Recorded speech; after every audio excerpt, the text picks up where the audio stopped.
Foi o circuito que eu escolhi para falar sobre Norton, que tensão fonte 35 volts, resistores aqui, e aqui que eu abri para achar a corrente de Norton.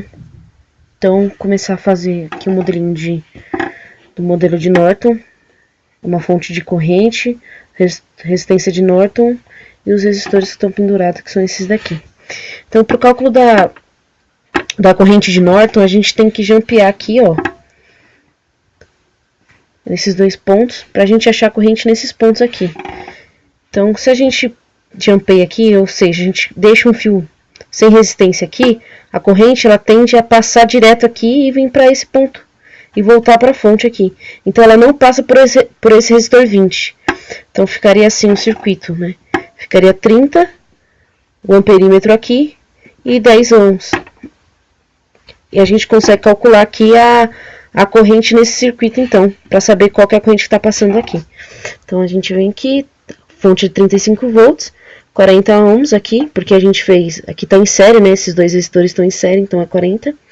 Faz o cálculo da corrente, 35 por 40, deu 0,875 amperes. 0,875 amperes que passa nesse sistema. Eles estão em série, então passa 0,875 nesse aqui e 0,875 nesse aqui. Bom, a gente achou então a fonte de corrente que é 0,875 aqui, então coloquei aqui no modelo já.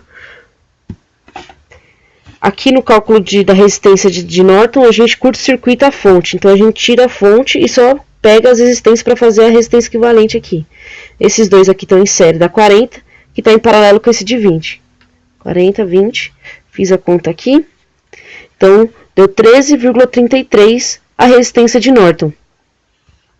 13,33 aqui a resistência de Norton. Aí a gente voltando no modelo de Norton aqui, então a fonte ficou aqui, ó. A fonte ficou 0,875 amperes, a fonte de corrente. A resistência de Norton ficou 3,33 e aqui, ó, se eu voltar aqui no modelo, 50 mais 5 mais 40, elas estão em série, fica 95. Então, fica aqui 13,33 em paralelo com 95 ohms. Fazendo as contas, a gente acha que a resistência equivalente entre essas duas aqui dá 11,69. E é nesse resistor de 11,69 que passa a corrente de 0,875 amperes. Sabendo a corrente, sabendo a resistência, a gente sabe a tensão. Faz as contas aqui, dá a tensão de 10,22 volts.